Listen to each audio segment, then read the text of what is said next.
현금 흐름 심화편 15강. 재고 자산이 계속 늘어나는 기업은 왜 조심해야 할까요? 14강에선 매출 채권이 계속 증가하는 기업을 왜 주의해서 봐야 하는지 공부했습니다. 오늘 15강에서는 매출 채권과 함께 기업의 현금을 묶어놓는 대표적인 항목을 공부하겠습니다. 바로 재고 자산입니다. 이름은 조금 어렵지만 뜻은 어렵지 않습니다. 기업이 팔기 위해 가지고 있는 원재료나 제품이라고 생각하면 됩니다. 그런데 여기서 중요한 질문이 있습니다. 재고가 계속 늘어나면 왜 투자자는 조심해야 할까요? 재고가 늘었다고 해서 무조건 나쁜 것은 아닙니다. 기업이 성장하기 위해 미리 제품을 준비할 수도 있습니다. 앞으로 주문이 늘어날 것을 예상해서 원재료를 미리 사둘 수도 있습니다. 하지만 매출은 별로 늘지 않는데 재고만 계속 쌓인다면 이야기가 달라집니다. 오늘 15강에서는 재고를 통해 기업의 현금 흐름과 사업 상황을 어떻게 읽을 수 있는지 아주 쉽게 알아보겠습니다. 먼저 재고를 현금이라고 생각해 보겠습니다. 기업이 제품을 만들려면 먼저 원재료가 필요합니다. 원재료를 사려면 무엇이 필요할까요? 현금이 필요합니다. 기업은 현금을 주고 원재료를 삽니다. 그리고 그 원재료로 제품을 만듭니다. 제품을 만드는 과정에서도 돈이 들어갑니다. 직원에게 급여를 줘야 합니다. 공장도 돌려야 합니다. 전기료도 내야 합니다. 이렇게 돈을 사용해서 제품을 완성했습니다. 그런데 제품이 아직 팔리지 않았습니다. 창고에 그대로 쌓여 있습니다. 이것이 재고입니다. 회계에서는 재고 자산이라고 부릅니다. 재고는 분명 기업의 자산입니다. 나중에 판매하면 돈을 받을 수 있기 때문입니다. 하지만 중요한 차이가 있습니다. 재고는 자산이지만 현금은 아닙니다. 이 부분을 꼭 기억해야 합니다. 쉽게 생각하면 기업의 현금이 제품의 모습으로 바뀌어서 창고 안에 들어가 있는 것입니다. 제품이 팔려야 다시 현금으로 돌아옵니다. 따라서 재고가 지나치게 많이 늘어나면 기업의 현금도 그만큼 많이 묶일 수 있습니다. 아주 쉬운 가게의 예를 들어보겠습니다. 조금 더 쉽게 작은 옷가게를 생각해 보겠습니다. 옷가게 주인이 1,000만 원을 가지고 있습니다. 그중 500만 원으로 옷을 사왔습니다. 그러면 통장에 있던 현금 500만 원이 옷으로 바뀐 것입니다. 그 옷이 금방 팔렸습니다. 그러면 다시 현금이 들어옵니다. 아무 문제가 없습니다. 그런데 옷이 팔리지 않습니다. 한 달이 지나도 창고에 있습니다. 2달이 지나도 그대로 있습니다. 그러면 어떻게 될까요? 가게에는 옷이라는 자산은 있습니다. 하지만 당장 사용할 수 있는 현금은 부족합니다. 직원 월급을 줘야 하는데 현금이 필요합니다. 새로운 옷도 사야 하는데 현금이 필요합니다. 임대료도 내야 합니다. 그런데 돈은 팔리지 않은 옷에 묶여 있습니다. 기업의 재고도 기본 원리는 같습니다. 그래서 재고를 볼 때는 단순히 제품이 많다고 생각하면 안 됩니다. 기업의 돈이 얼마나 창고에 묶여 있는가, 이렇게 생각하면 훨씬 이해하기 쉽습니다. 재고가 늘어나면 무조건 나쁜 것일까요? 아닙니다. 이 부분도 중요합니다. 재고가 증가했다고 해서 무조건 나쁜 기업은 아닙니다. 예를 들어 어떤 기업의 주문이 빠르게 증가하고 있습니다. 다음 분기에는 지금보다 훨씬 많은 제품이 필요할 것으로 예상됩니다. 그러면 기업은 미리 원재료를 구입할 수 있습니다. 제품도 미리 생산할 수 있습니다. 그러면 재고가 증가합니다. 이것은 성장을 준비하기 위한 재고일 수 있습니다. 또 다른 경우도 있습니다. 원재료 가격이 앞으로 크게 오를 것으로 예상됩니다. 기업이 가격이 오르기 전에 원재료를 미리 많이 사둘 수도 있습니다. 신제품 출시를 앞두고 제품을 미리 생산해 놓을 수도 있습니다. 이런 경우에도 재고는 증가합니다. 따라서 투자자는 재고가 증가했다는 숫자만 보고 나쁜 기업이라고 판단하면 안 됩니다. 그 다음 질문을 해야 합니다. 왜 재고가 증가했는가? 이 질문이 훨씬 중요합니다. 가장 먼저 매출과 비교해 보십시오. 재고를 분석하는 아주 쉬운 방법이 있습니다. 매출과 함께 보는 것입니다. 예를 들어 보겠습니다. 어떤 기업의 매출이 지난해보다 30% 증가했습니다. 그리고 재고도 30% 정도 증가했습니다. 어떻게 볼 수 있을까요? 사업 규모가 커지면서 재고도 함께 증가했을 가능성이 있습니다. 판매가 늘었으니 더 많은 제품이 필요했을 수 있습니다. 물론 이것만으로 좋은 기업이라고 단정할 수는 없습니다. 하지만 충분히 자연스러운 모습일 수 있습니다. 이번에는 다른 기업을 보겠습니다. 매출이 5% 증가했습니다. 거의 늘지 않은 것입니다. 그런데 재고는 50% 증가했습니다. 이 경우에는 조금 다르게 봐야 합니다. 매출은 거의 그대로인데 재고는 크게 늘었습니다. 왜 그럴까요? 제품이 예상만큼 팔리지 않고 있을 수도 있습니다. 기업이 앞으로 수요가 크게 늘어날 것이라고 너무 낙관적으로 예상했을 수도 있습니다. 아니면 산업 전체의 경기가 나빠지고 있을 수도 있습니다. 그래서 재고를 분석할 때는 재고가 얼마나 증가했는지만 보는 것이 아닙니다. 매출이 늘어나는 속도와 재고가 늘어나는 속도를 함께 비교해야 합니다. 재고가 늘어나면 현금은 어떻게 될까요? 이제 현금 흐름과 연결해 보겠습니다. 기업이 원재료를 구입합니다. 그 순간 실제 현금이 나갑니다. 제품을 생산합니다. 여기에도 돈이 들어갑니다. 그런데 제품이 팔리지 않습니다. 그러면 현금은 다시 돌아오지 않습니다. 돈은 재고의 모습으로 남아 있습니다. 따라서 재고가 크게 증가하면 영업활동 현금 흐름에 부담이 될 수 있습니다. 여기서 투자자가 헷갈릴 수 있는 상황이 있습니다. 손익계산서를 봤습니다. 매출이 괜찮습니다. 영업이익도 흑자입니다. 별 문제가 없어 보입니다. 그런데 현금 흐름표를 봤더니 영업활동 현금 흐름이 크게 줄었습니다. 현금은 도대체 어디로 갔을까요? 이럴 때 재고를 확인해 볼 필요가 있습니다. 재고가 크게 늘었다면 기업의 현금이 창고 안에 묶여 있을 수 있습니다. 즉, 현금이 사라진 것이 아니라 재고로 바뀌어 있는 것입니다. 이렇게 이해하면 손익계산서와 현금 흐름표가 조금씩 연결되기 시작합니다. 재고에는 또 다른 위험이 있습니다. 여기까지는 현금이 묶이는 문제를 배웠습니다. 그런데 재고에는 또 다른 위험이 있습니다. 재고가 언제나 처음 가격 그대로 팔리는 것은 아닙니다. 예를 들어 유행이 빠르게 변하는 옷을 생각해 보겠습니다. 올해 아주 인기 있는 옷을 기업이 많이 만들었습니다. 그런데 예상보다 잘 팔리지 않았습니다. 다음 해가 됐습니다. 유행이 바뀌었습니다. 작년에 잘 팔릴 것이라고 생각했던 옷이 이제는 잘 팔리지 않습니다. 그러면 기업은 어떻게 해야 할까요? 가격을 낮춰서 판매해야 할 수도 있습니다. 그래도 팔리지 않으면 더 큰 폭으로 할인해야 할 수도 있습니다. 기술 제품도 비슷합니다. 새로운 기술이 나오면 기존 제품의 가치가 빠르게 떨어질 수 있습니다. 식품은 더 쉽게 이해할 수 있습니다. 시간이 지나면 판매하기 어려워집니다. 결국 재고의 가치가 떨어질 수 있습니다. 그러면 기업은 재고의 가치를 낮춰서 회계에 반영해야 할 수도 있습니다. 그 과정에서 기업의 이익에도 나쁜 영향을 줄 수 있습니다. 그래서 재고가 계속 증가한다는 것은 단순히 현금이 묶이는 문제만은 아닙니다. 나중에는 손실로 이어질 가능성도 있습니다. 반도체 기업의 재고를 생각해 보겠습니다. 재고가 특히 중요한 산업도 있습니다. 대표적으로 반도체 같은 제조업을 생각해 볼 수 있습니다. 반도체 수요가 아주 좋습니다. 제품이 잘 팔립니다. 기업이 만든 제품이 빠르게 판매됩니다. 그러면 재고도 원활하게 줄어듭니다. 그런데 어느 순간 반도체 수요가 약해졌다고 생각해 보겠습니다. 기업은 제품을 만들고 있습니다. 그런데 예상만큼 팔리지 않습니다. 그러면 제품이 창고에 쌓이기 시작합니다. 재고가 늘어납니다. 이런 상황이 계속되면 기업은 생산량을 줄일 수도 있습니다. 제품 가격에도 부담이 생길 수 있습니다. 반대로 업황이 회복되기 시작합니다. 제품 판매가 다시 증가합니다. 창고에 있던 재고가 줄어들기 시작합니다. 그러면 기업의 상황이 달라지고 있다는 신호 중 하나로 살펴볼 수 있습니다. 그래서 제조업에서는 재고의 절대 금액만 보는 것보다 방향을 보는 것이 중요합니다. 한 분기 증가했는가? 두 분기 연속 증가했는가? 몇 분기 동안 계속 쌓이고 있는가? 아니면 재고가 정점을 찍고 감소하기 시작했는가? 이런 흐름을 몇 개 분기에 걸쳐 보는 것입니다. 재고가 줄어들면 무조건 좋은 것일까요? 여기서 한 가지 더 알아두겠습니다. 재고가 줄어들었다고 해서 무조건 좋은 것도 아닙니다. 제품이 너무 잘 팔려서 재고가 줄었다면 좋은 신호일 수 있습니다. 하지만 다른 이유도 있을 수 있습니다. 회사에 현금이 부족해서 새로운 원재료를 사지 못하고 있을 수도 있습니다. 앞으로 주문이 줄어들 것으로 예상해서 기업이 생산량을 줄였을 수도 있습니다. 그러면 재고가 감소합니다.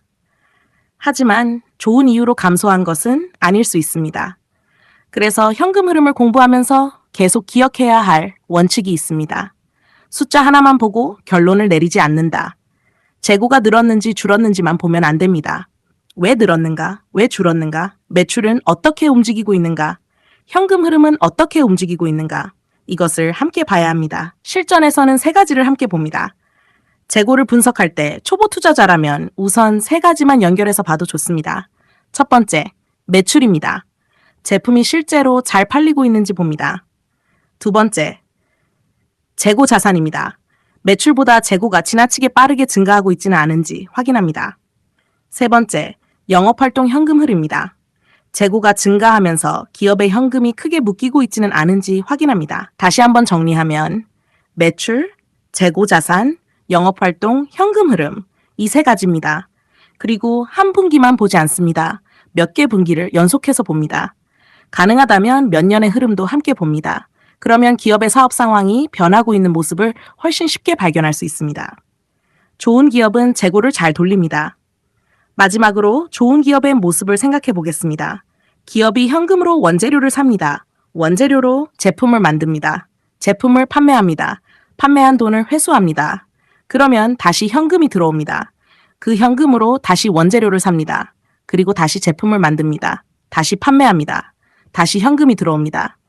이 과정이 계속 반복됩니다. 쉽게 말하면 현금이 재고가 됩니다. 재고가 매출이 됩니다. 그리고 매출이 다시 현금으로 돌아옵니다. 돈이 계속 순환하는 것입니다. 좋은 기업은 재고가 창고에 지나치게 오래 머물지 않습니다. 만든 제품을 잘 판매합니다. 그리고 판매한 돈을 다시 현금으로 회수합니다. 이것이 기업의 현금 회전에서 매우 중요합니다. 15강 핵심 정리, 오늘 배운 내용을 천천히 정리해 보겠습니다. 재고 자산은 기업의 자산입니다. 하지만 현금은 아닙니다. 기업이 가지고 있던 현금이 원재료나 제품의 모습으로 바뀌어서 묶여 있는 것입니다. 제품이 판매되어야 다시 현금으로 돌아옵니다. 재고가 증가했다고 해서 무조건 나쁜 것은 아닙니다. 기업이 성장하면서 미래 주문에 대비해 재고를 미리 확보할 수도 있습니다. 그래서 중요한 것은 재고 증가 자체가 아닙니다. 왜 재고가 증가했는가? 이것을 확인해야 합니다. 특히 매출은 크게 늘어나지 않습니다. 그런데 재고만 빠르게 증가합니다. 그리고 영업활동 현금 흐름까지 나빠집니다. 이런 모습이 나타난다면 반드시 원인을 확인해야 합니다. 투자자는 세 가지를 함께 비교하면 좋습니다. 매출 증가율, 재고 증가율, 그리고 영업활동 현금 흐름. 한 분기의 숫자만 보지 말고 여러 분기의 방향을 함께 보는 것도 중요합니다. 마지막으로 오늘 15강에서 딱 한 문장만 기억한다면 이것입니다. 재고는 자산입니다. 하지만 팔리지 않는 순간 기업의 현금을 묶어놓는 돈입니다. 좋은 기업은 단순히 제품을 많이 만드는 기업이 아닙니다. 만든 제품을 잘 판매합니다. 판매한 돈을 빠르게 회수합니다. 그리고 그 현금을 다시 사업에 사용합니다. 현금에서 재고로, 재고에서 매출로, 매출에서 다시 현금으로 이 흐름이 잘 돌아가는 기업, 그런 기업이 현금 흐름의 관점에서도 건강한 기업이라고 볼 수 있습니다. 현금 흐름 심화편 16강 영업활동, 현금 흐름이 계속 마이너스인 기업은 위험할까요? 15강에선 재고 자산이 계속 증가하면 왜 기업의 현금이 묶일 수 있는지 공부했습니다. 오늘 16강에서는 현금 흐름표를 보다 보면 누구나 한 번쯤 궁금해지는 내용을 공부하겠습니다. 바로 이 질문입니다. 영업활동 현금 흐름이 마이너스인 기업은 위험한 기업일까요? 결론부터 말씀드리겠습니다. 영업활동 현금 흐름이 한 번 마이너스가 나왔다고 해서 무조건 나쁜 기업은 아닙니다. 하지만 마이너스가 계속된다면 이야기가 달라집니다. 특히 몇 년 동안 계속 마이너스라면 반드시 그 이유를 확인해야 합니다.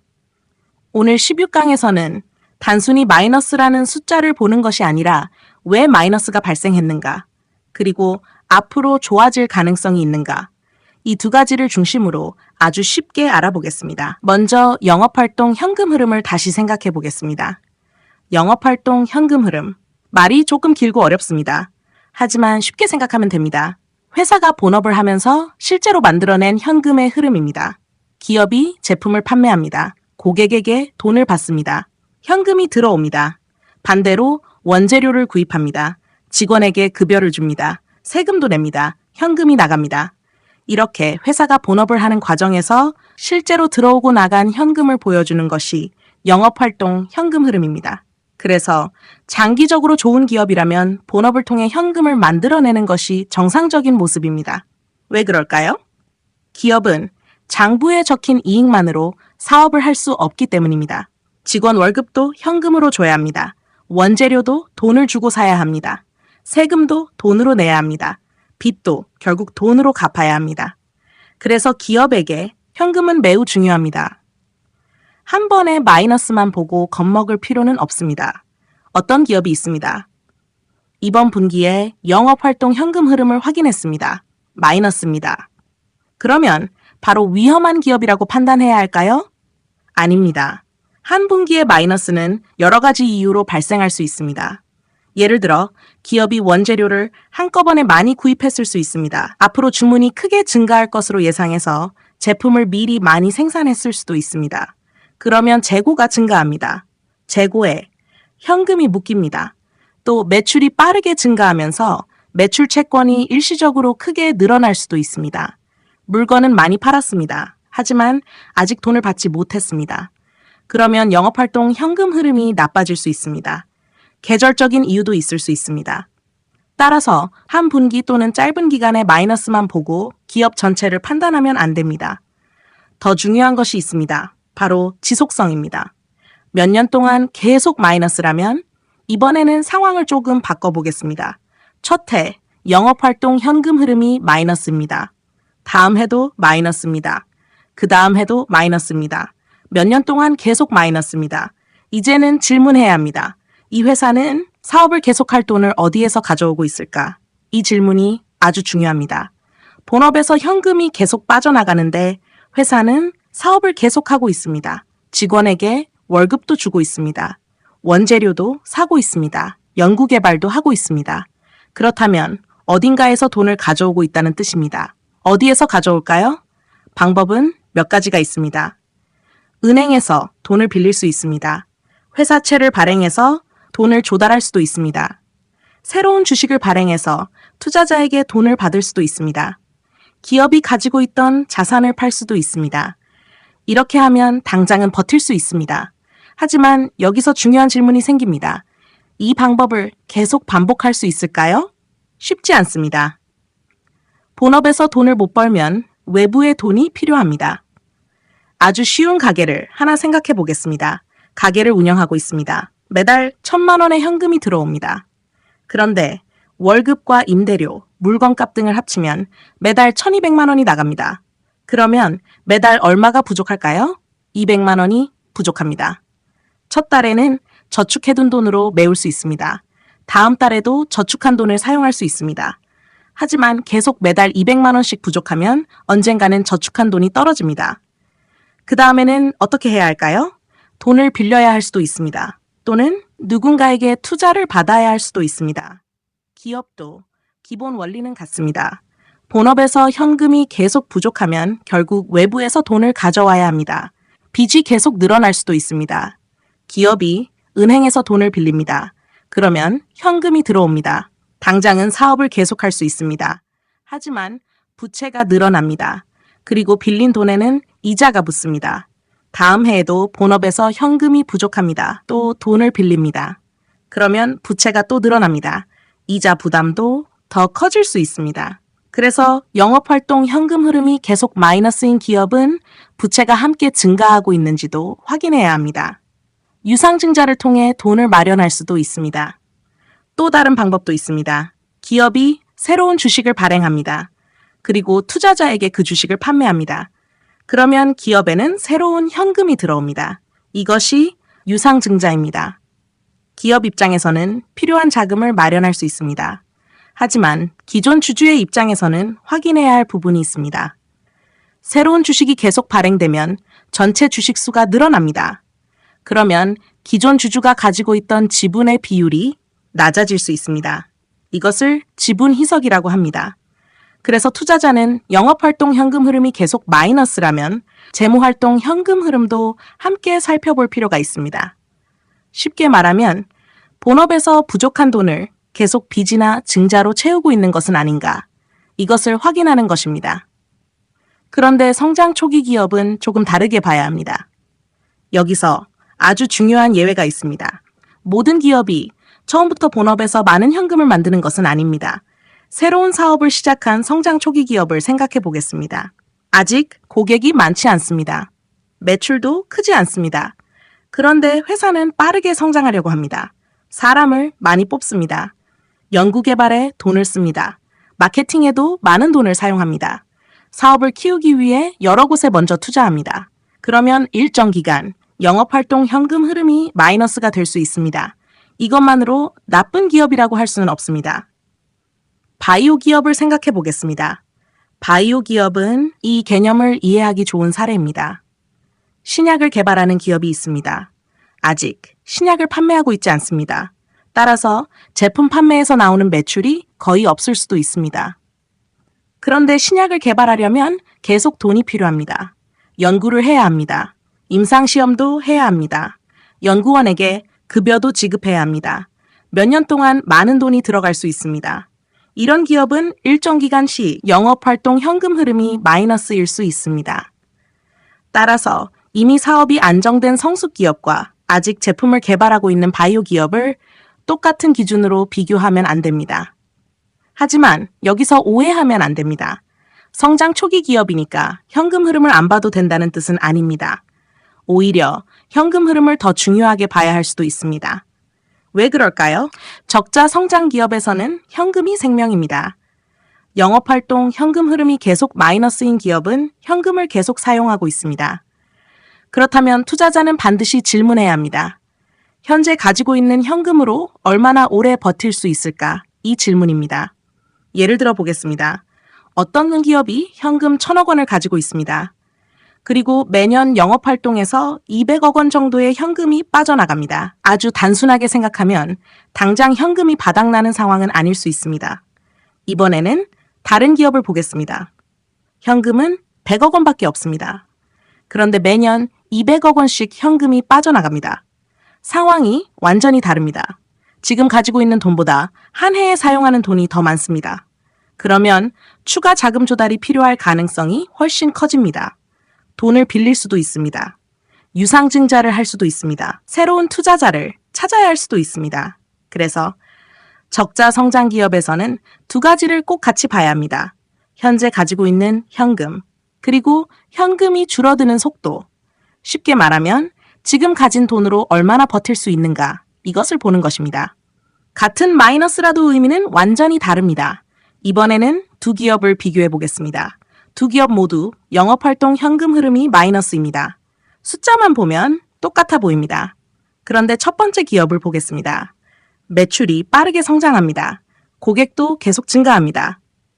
사업이 커지면서 재고와 매출 채권이 일시적으로 증가했습니다. 그래서 현금 흐름이 마이너스입니다. 하지만 시간이 지나면서 마이너스 폭이 점점 줄어들고 있습니다. 이번에는 두 번째 기업입니다. 매출이 계속 감소합니다. 재고는 계속 쌓입니다. 매출 채권도 증가합니다. 영업 손실도 커지고 있습니다. 빚도 계속 늘어납니다. 이 기업 역시 영업활동 현금 흐름이 마이너스입니다. 두 기업 모두 마이너스입니다. 하지만 의미는 완전히 다릅니다. 그래서 투자자는 마이너스라는 표시 하나만 보면 안 됩니다. 왜 마이너스인가? 그리고 어느 방향으로 움직이고 있는가? 이것을 봐야 합니다. 현재 숫자보다 방향이 중요할 때가 있습니다. 어떤 기업이 있습니다. 영업활동 현금 흐름이 큰 폭의 마이너스였습니다. 그런데 다음 해에는 마이너스 폭이 줄었습니다. 그 다음 해에는 더 줄었습니다. 그리고 결국 플러스로 전환됐습니다. 이런 변화는 기업의 사업 구조가 좋아지고 있다는 하나의 신호가 될 수 있습니다. 반대도 생각해 보겠습니다. 처음에는 영업활동 현금 흐름이 플러스였습니다. 그런데 조금씩 줄어듭니다. 결국 마이너스로 바뀝니다. 그리고 마이너스 폭이 점점 커집니다. 이런 경우에는 왜 현금 흐름이 계속 나빠지고 있는지 반드시 확인해야 합니다. 그래서 현금 흐름을 분석할 때는 현재 숫자 하나보다 몇 년 동안의 방향이 더 중요할 때가 많습니다. 실전에서는 5가지를 확인하십시오. 영업활동 현금 흐름이 마이너스인 기업을 발견했습니다. 그렇다면 5가지를 확인해 보겠습니다. 첫 번째, 매출은 성장하고 있는가? 사업 자체가 커지고 있는지 봅니다. 두 번째, 영업손익은 좋아지고 있는가? 적자라면 적자 폭이 줄고 있는지 봅니다. 세 번째, 매출 채권과 재고가 지나치게 증가하고 있지는 않은가? 현금이 어디에 묶이고 있는지 확인합니다. 네 번째, 현재 현금을 얼마나 가지고 있는가? 지금 가진 돈으로 사업을 얼마나 버틸 수 있는지 생각합니다. 다섯 번째, 부채나 유상증자에 지나치게 의존하고 있지는 않은가? 본업에서 부족한 현금을 외부 자금으로 계속 메우고 있는지 확인합니다. 이 5가지를 함께 보면 단순히 마이너스라는 숫자 하나만 볼 때보다 기업의 상황을 훨씬 깊게 이해할 수 있습니다. 16강 핵심 정리. 오늘 배운 내용을 천천히 정리해 보겠습니다. 영업활동 현금 흐름이 마이너스라고 해서 무조건 나쁜 기업은 아닙니다. 한두 분기 정도는 충분히 마이너스가 나올 수 있습니다. 재고를 미리 확보했을 수도 있습니다. 매출 채권이 일시적으로 증가했을 수도 있습니다. 빠르게 성장하면서 돈이 먼저 들어가고 있을 수도 있습니다. 특히 사업 초기의 성장 기업이나 연구개발 중심의 바이오 기업은 일정 기간 마이너스가 나타날 수도 있습니다. 하지만 본업에서 오랫동안 현금을 만들지 못한다면 이야기가 달라집니다. 기업은 결국 다른 곳에서 돈을 가져와야 합니다. 빚을 낼 수 있습니다. 유상증자를 할 수도 있습니다. 가지고 있던 현금을 계속 사용할 수도 있습니다. 그러나 이런 방법을 영원히 반복할 수는 없습니다. 그래서 투자자는 단순히 마이너스인가 플러스인가만 보면 안 됩니다. 더 중요한 질문이 있습니다. 왜 마이너스인가? 그리고 앞으로 개선될 수 있는가? 이것을 봐야 합니다. 마지막으로 오늘 16강에서 딱 한 문장만 기억한다면 이것입니다. 한 번의 마이너스보다 무서운 것은 이유도 없고 개선도 없이 계속되는 마이너스입니다. 기업은 결국 본업을 통해 스스로 현금을 만들어낼 수 있어야 합니다. 외부의 돈으로 버티는 기업과 본업에서 현금을 만들어내는 기업. 시간이 길어질수록 두 기업의 차이는 점점 더 크게 나타날 수 있습니다.